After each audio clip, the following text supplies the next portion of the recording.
In the darkness you could hear the crying of women, the wailing of even some cried for help, others wished for death, but still more imaged that there were no God live, and that the universe was plunged into eternal darkness. Kisah cerita yang menggambarkan kehidupan manusia pada tahun 79 Masehi. Di wilayah Britania Raya atau kekuasaan Roma, di mana banyak terjadi penaklukan wilayah dan masyarakat dibunuh serta dijadikan budak untuk diadu dalam pertandingan kematian sebagai gladiator. Halo sahabat Cican, kembali lagi bersama Cican Official. Semoga kita semua dalam keadaan yang sehat selalu dan dijaga oleh Tuhan Yang Maha Esa. Bantu channel ini ya dengan cara subscribe, like, komen, dan tekan tombol loncengnya supaya kalian bisa mengikuti cerita-cerita menarik di channel ini. Film Pompeii diproduksi oleh TriStar Pictures and Film District yang disutradarai oleh Paul Anderson. Film ini dibuat oleh Janet Scott dan kawan-kawan di 3 negara loh, yaitu Jerman, Kanada, dan Amerika Serikat. Tokoh yang berperan dalam cerita ini yaitu Kit Harington sebagai Milo atau yang lebih dikenal yaitu Sel, Emily Browning sebagai Putri Cassia. Film Pompeii ini berlatar belakang kerajaan Yunani kuno atau Eropa kuno. Oke teman-teman, bagaimana ya para budak tahanan mampu melepaskan diri dari kebiadaban pemerintah kerajaan? Apakah bisa mereka keluar dari negara Finalia yang berada di kaki gunung Pompeii dengan selamat?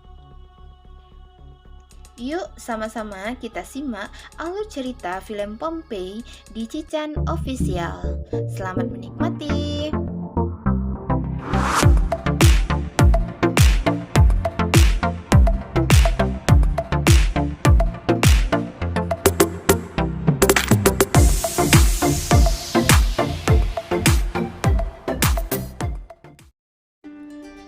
Awal cerita terlihat seorang anak laki-laki yang heran dan bingung dengan kondisi di sekitarnya, di mana rakyat dan keluarganya dibunuh secara sadis oleh kelompok yang tidak diketahui siapa. Dia menyaksikan ayah dan ibunya dibunuh secara sadis. Dia yang berpura-pura meninggal diangkat dan ditumpuk dalam gunungan mayat penduduk. Keesokan harinya, dia sadar dan kaget melihat kondisi ayah dan ibunya digantung di sebuah pohon. Dia berjalan di bawah rintik-rintik hujan dan tertidur. Sial baginya, pagi hari dia ditemukan oleh kelompok penjual manusia. Singkat cerita, anak kecil yang malang tersebut dibawa ke Britania Raya dan dijadikan petarung yang handal atau disebut dengan gladiator. 17 tahun itu berlalu. Anak kecil yang tidak diketahui namanya berubah menjadi lelaki perkasa yang hebat dalam bertarung. Dia dipanggil Sel. Melihat kekuatannya, dia dibeli oleh pemerintahan Finalia untuk dibawa ke negaranya yang indah dengan adanya Gunung Merapi. Negara tersebut merupakan negara yang terletak di kaki Gunung Merapi yang bernama Pompeii. Di perjalanan, Sel dan rekan-rekannya berjalan dengan tangan dirantai. Dalam perjalanan ini, dia bertemu dengan seorang putri dari negara Finalia yang sangatlah cantik. Namanya Putri Cassia. Singkat cerita, Sel sampai di negara Finalia dan dibawa ke dalam penjara untuk kaum budak. Di sana, Sel diserang oleh budak yang lainnya karena ia telah membunuh saudara mereka. Sel berhasil melawan mereka dan dilerai oleh petugas keamanan. Dia digabungkan dalam sel bersama Atticus. Ternyata sel tersebut dihuni oleh orang terkuat di tempat budak tersebut. Atticus menanyakan nama sel, namun sel tidak menjawab karena namaku adalah kepunyaanku. Kita dikumpulkan di sini untuk saling membunuh. Di tempat lain, di arena pertandingan, Atticus dijumpai oleh Balator, petugas keamanan yang mengawasi para budak. Dia berbicara pada Atticus kalau banyak petarung muda sekarang. Engkau semakin tua. Namun, Atticus tidak gentar dan berkata, besok adalah hari kebebasan dari pemerintahan Roma setelah berhasil membunuh seluruh petarung. Atticus ditantang oleh Sel dan mereka mulai bertarung. Sel dengan kecepatan bisa menyaingi Atticus. Namun, di ujung pertarungan, terdapat petarung lain yang ingin membunuh Sel. Dia sangat benci dengan Sel dan ingin membunuh Sel. Hal ini dilihat oleh Atticus. Dia menendang petarung tersebut. Di dalam sel bertanya kepada Atticus, apa alasannya menolong? Atticus pun menjawab, gladiator tidak boleh dibunuh dari belakang. Dia berjanji kalau Sel akan dibunuhnya dengan tangannya besok. Pada scene yang lain, kita berbicara tentang Putri Cassia, putri negara Finalia. Sesampai di Finalia, dia keluar dari keretanya didampingi oleh pelayannya dan berjalan ke dalam kerumunan masyarakat yang sedang melaksanakan festival Finalia. Sesampai di villa orang tuanya, dia disambut baik oleh kedua orang tuanya karena mereka sangat rindu. Dia mengunjungi kuda kesayangannya yang bernama Vises. Seorang pelayan mendatangi Cassia yang ternyata petugas perawat kuda tersebut. Dia berjanji kalau Vises akan aman dibawa putri besok, karena dia akan melatihnya malam ini. Pelayan yang baik hati tersebut membawa Vises ke lereng gunung Pompei. Ternyata gunung tersebut mulai memperlihatkan keaktifannya. Kuda sebagai hewan yang memiliki insting yang kuat mulai tidak nyaman.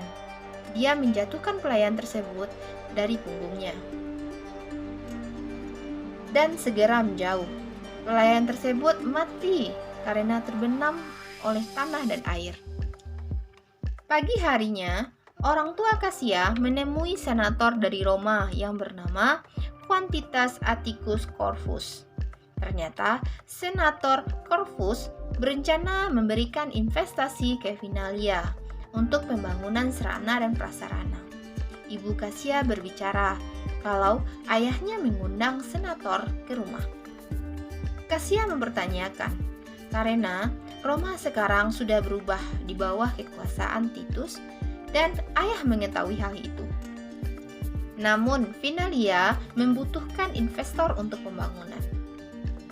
Malam harinya, para budak dipilih oleh tuannya untuk dibawa ke sebuah acara. Sebelumnya, Sel dan Atticus sempat berbincang di ruangannya tentang kebebasan Atticus besok, hari setelah memenangkan pertandingan. Sel tidak percaya akan janji pemerintahan Roma. Perbincangan berakhir. Mereka dibawa ke acara tersebut. Tanpa diduga, pengawal setia Cassia melihat Sel dan langsung memberitahu Cassia. Sel melihat kehadiran Cassia. Mereka saling berpandangan. Singkat cerita, Cassia dipanggil oleh ayahnya untuk bertemu dengan senator. Pada pertemuan itu, Cassia bicara dengan senator seperti orang yang sudah kenal. Ayah Cassia bingung. Cassia memberi kode buat ayahnya, tidak usah ragu. Ayahnya meninggalkan mereka. Pada pembicaraan tersebut, Senator Corvus menginginkan Cassia kembali ke Roma bersamanya, serta menjadi istrinya. Namun Cassia menolak dengan tegas. Gunung Pompei di kota Finalia terus beraktivitas. Aktivitas ini dirasakan oleh Vises dan kuda lainnya. Putri Cassia langsung menuju Sel untuk meminta bantuannya menenangkan kudanya. Dengan persetujuan pengamanan, Sel menuju kandang kuda. Dia berhasil menenangkan kudanya Putri Cassia. Putri Cassia kagum dan mengajak Sel untuk kabur dengan kuda tersebut. Awalnya Sel tidak mau Namun, Kasia terus meyakinkan. Sel membawa Kasia ke kaki Gunung Pompei. Mereka berhasil disusul oleh prajurit. Putri Kasia memerintahkan Sel untuk kabur. Namun, Sel tidak mau dan memilih untuk menyerahkan diri. Sel dijatuhi hukuman cambuk oleh Senator Corvus. Padahal, besoknya dia mau bertanding. Malam harinya dia dicambuk. Atticus melihat luka Sel dan menolong dengan menyiramkan anggur ke punggung Sel. Singkat cerita, Sel memberitahu namanya. My name is Milo. Atticus. Keesokan harinya, mereka dibawa ke arena pertandingan. Sel berkata kalau ini bukan pertandingan atau pertarungan, namun pembantaian. Hal yang dibilang oleh Sel ternyata benar. Mereka diminta untuk bertarung dengan puluhan gladiator di mana kaki mereka dan tangan mereka diikat dengan rantai. Putri Kasia melihat ini merasa hal yang tidak benar, karena ini bukanlah pertarungan atau olahraga. Hal itu dibenarkan oleh senator. Ini politik. Singkat cerita, Sel atau Milo dan Atticus berhasil menumpas pasukan gladiator tersebut. Sel berdiri di arena dan berkata, "Kami menantang pemerintahan Roma." Serta melemparkan kayu tombak ke senator. Ajudannya segera menahan serangan tersebut. Akibat tindakan Sel, senator memerintahkan pasukan untuk menembak mereka. Namun, hal tersebut tidaklah berhasil karena dihalangi oleh Putri Kasia. Senator marah dan memerintahkan untuk membawa Putri Kasia ke villa. Di waktu bersamaan, Gunung Pompei beraktivitas kembali dengan gempa yang lumayan kuat.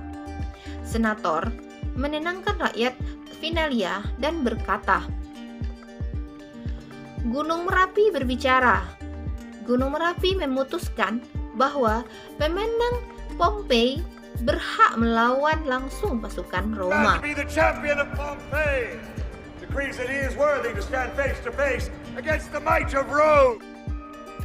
Senator meminta Proculus, ajudannya, untuk menunjukkan kekuatan Roma dan mengakhiri nasib para budak tersebut. Sel berhadapan dengan Proculus yang notabene pembunuh ayah, ibu, serta rakyatnya di Celtic. Dalam pertarungan ini, Sel hampir kalah. Namun, gunung semakin beraktivitas dan membuat gempa yang cukup kuat, sehingga tempat pertunjukan ambruk. Sel melihat guncangan yang sangat kuat dan mulai mendekati Proculus dan membawanya ke ruangan budak. Akhirnya, Sel berhasil membuka pintu gerbang atau tutup sel dari gladiator dan para gladiator mengejar Proculus dan rekan. Orang tua Putri Kasia yang terbangun dari pingsannya berencana membunuh Corvus. Namun, tindakan tersebut tidak berhasil, malah dialah yang terbunuh. Milo dan Atticus keluar dari sel mereka dan melihat orang tua Kasia yang sekarat. Ibu Kasia meminta Sel untuk menyelamatkan putrinya di villa. Suasana di kota Finalia semakin memburuk. Bom dari Gunung Pompei terus menghujani kota. Atticus mengajak Sel ke pelabuhan, namun Sel mau menyelamatkan Kasia terlebih dahulu. Akhirnya Sel pun ke villa. Villa Kasia mulai hancur sedikit demi sedikit. Sampai Sel di sana, Putri Kasia dalam kondisi pingsan. Sel dan pembantu Kasia berusaha menyadarkan. Pembantu Kasia mengambil air, namun dia terbunuh dengan kehancuran villa. Sel meraih tangan Kasia yang ingin menolong pembantunya karena itu sia-sia. Sel dan Kasia berhasil ke pelabuhan dan bertemu dengan Atticus. Namun Atticus berkata kalau pelabuhan telah hancur dan Putri Kasia mengasih ide kalau untuk pergi ke selatan. Hal ini disetujui oleh Sel. Mereka kembali ke arena untuk mengambil kuda. Di arena, Cassia melihat mayat orang tuanya. Dia sangat sedih. Sel dan Atticus mengambil kuda. Ketika Sel menuju tempat Atticus, ternyata di arena masih ada pasukan Roma. Mereka keluar. Cassia sudah ditangkap oleh senator. Senator melihat mereka dan memerintahkan untuk membunuh. Atticus menyuruh Sel menyelamatkan putri Cassia, biar dia yang menghadapi Proculus dan pasukannya. Dalam pertarungan, Proculus berhasil menusuk Atticus. Namun, Atticus tidak mati dan malah mematahkan pedang yang menusuk tubuhnya dan menikam Proculus. Sel terus mengejar kereta senator yang membawa putri Cassia. Di tengah hantaman bom gunung Pompei, putri Cassia pun berhasil membuka borgolnya dan berusaha menghentikan kereta senator. Kereta mereka oleng dan hancur. Senator yang masih hidup ingin menikam Sel dari belakang. Namun putri Cassia melihat dan menghalangi. Terjadi pertempuran antara senator dan Sel. Singkat cerita, putri Cassia berhasil memborgol tangan senator di kereta tersebut. Sel ingin membunuh senator, namun diurungkan karena awan panas menuju mereka. Biarlah awan panas tersebut yang membunuh senator. Bom awan panas menuju negara Finalia. Atticus yang masih hidup berkata, "Aku mati sebagai seorang merdeka." Dan dia dilahap oleh awan panas. Sel dan Cassia berhenti karena serangan bom dari Gunung Pompei. Sel berkata untuk Cassia melanjutkan perjalanannya dengan Vises, karena Vises tidak kuat untuk membawa mereka. Cassia menolak usulan Sel dan menyuruh kudanya pergi. Di akhir cerita, mereka berdua menunggu awan panas untuk memakan mereka. Oke sahabat Cican semua, semoga kalian semua suka dengan alur cerita film Pompei. Simak terus cerita-cerita menarik berikutnya. Dan jangan lupa yang belum subscribe, tekan tombol subscribe-nya, like, dan juga jangan lupa tekan loncengnya supaya notifikasi film-film berikutnya sampai ke teman-teman semua. See you!